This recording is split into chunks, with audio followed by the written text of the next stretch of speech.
ভৈরববাসী এবং দেশবাসী উদ্দেশ্যে বলতেছি, কর্মসূচিটা আমরা নিজভাবে দেই নাই, আমাদের কেন্দ্রীয় পরিষদ থেকে কর্মসূচি আসছে বিদায় আমরা এখানে কর্মসূচি করছি, এটা না, সারা বাংলাদেশে কর্মসূচি হচ্ছে।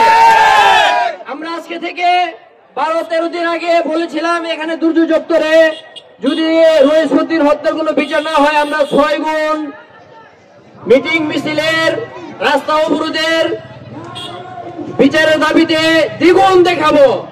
আমরা আসলে 6 গুণের থেকে বেশি দেখাচ্ছি। যদি কোনো আসামি না ধরা হয়, রহিসউদ্দিন ভাইয়ের এবং পরিবার অনেক অসহায়, ওনার নিজ প্রশাসনের দৃষ্টি আকর্ষণ করছি, প্রশাসন যেন নিজ দায়িত্বে আসামি ধরে রহিসউদ্দিন ভাইয়ের আত্মার মাগফিরাত কামনা করার জন্য যেন আমরা দোয়া করতে পারি। আর যদি আসামি না ধরে আমরা তার দাগ ভাঙ্গা জবাবতে হবে। এখানে যে মানুষগুলো আছে কেউ জান নিয়ে বাড়িতে যাবে এমন কোন মানুষ এখানে নাই, সবাই জান দিতে প্রস্তুত। যদি কোনো সমাধান না হয় আমরা এর থেকে আরো দ্বিগুণ কর্মসূচি দেব। আমাদের কেন্দ্রীয়ভাবে যে দিক নির্দেশনা দিবে আমরা এটা মেনে নিতে বাধ্য থাকিব। আসসালামু আলাইকুম ওয়া রাহমাতুল্লাহি তাআলা ওয়া বারাকাতুহু। প্রিয় দেশবাসী, মিডিয়ার ভাইয়েরা, প্রশাসনের ভাইয়েরা, আপনারা জানেন যে বাংলাদেশ ইসলামী ছাত্র সেনা থেকে আহলে সুন্নাত ওয়াল জামাতের মতাদর্শ সংগঠন আজকে 9টা থেকে 12টা পর্যন্ত আমাদের অবরোধ দিয়েছে। আজকের আলোচ্য বিষয় হচ্ছে আমার ভাই রুইসকে বিনা অন্যায়ে তাকে হুনিরা হত্যা করে জেল হাজতে প্রশাসনের হেফাজতে হত্যা করা হয়েছে। তাই আজকে 1 সপ্তাহ হয়ে গেল, এখনো পর্যন্ত তার মামলা নেওয়া হচ্ছে না, এখনো পর্যন্ত তার খুনিদেরকে আক্রমণ করা হচ্ছে না, আইনের আওতায় হওয়া হচ্ছে না। তাই আমরা ছাত্র সেনার পক্ষ থেকে আজকে আমাদের কর্মসূচি 9টা থেকে 12টা পর্যন্ত সারা বাংলাদেশে রাস্তা অবরোধ। যদি প্রশাসন, বাংলাদেশের উপদেষ্টা মণ্ডলী আজকের এই অবরোধ থেকে তারা যদি জাগ্রত না হয়, তাহলে সুন্নি জামাতের কঠিন থেকে কঠিন কর্মসূচি বাজে আছে।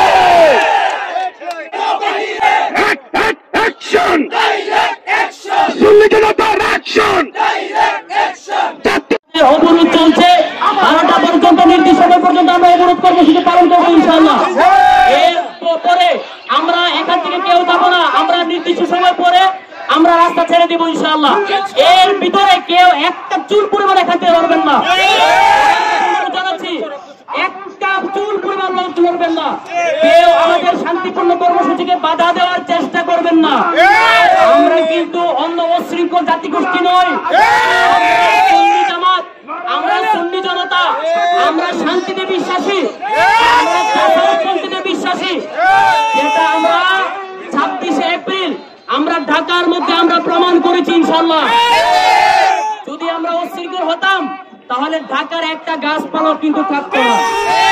আমরা শান্তিপূর্ণ কর্মসূচি গ্রহণ করেছি, সকলকে আহ্বান জানাচ্ছি আপনারা সকলেই নির্দিষ্ট টাইম পর্যন্ত আমাদের বাংলাদেশ ছাত্র সেনা কেন্দ্রীয় ঘোষিত কর্মসূচি সকাল 9টা থেকে 12টা পর্যন্ত এই কর্মসূচি সকলকে পালন করার জন্য আমি বিশেষভাবে আহ্বান জানাচ্ছি।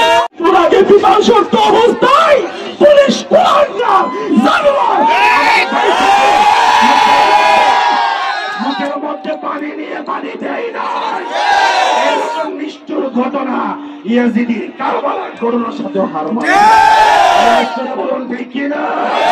ইয়াজিদিরা কিন্তু পুরাতনের পানি ইমাম হুসাইনের জন্য বন্ধ করে দিয়েছিল।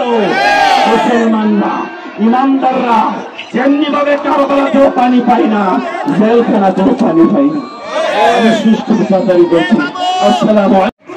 এমন এক দেশে জন্মগ্রহণ করেছি যেখানে পুলিশ কিনা মানুষকে খুন করার জন্য সাহায্য করে। আমরা দেখেছি 5 আগস্টের পূর্বে অনেক পুলিশের লাশ এখানে সেখানে ঝুলেছে। যদি মোবাইল থানার কোনো ওসির লাশ এখানে সেখানে ঝুলতে আপনারা এই ধরনের পরিস্থিতি দেখতে না চান, তাহলে রহিসউদ্দিন হত্যার বিচার অতি দ্রুত এই বাংলার জমিনে সুষ্ঠুভাবে করতে হবে এবং রহিসউদ্দিন হত্যাকারীর প্রত্যেকটা হত্যাকারীকে ফাঁসি দিতে হবে ইনশাআল্লাহ।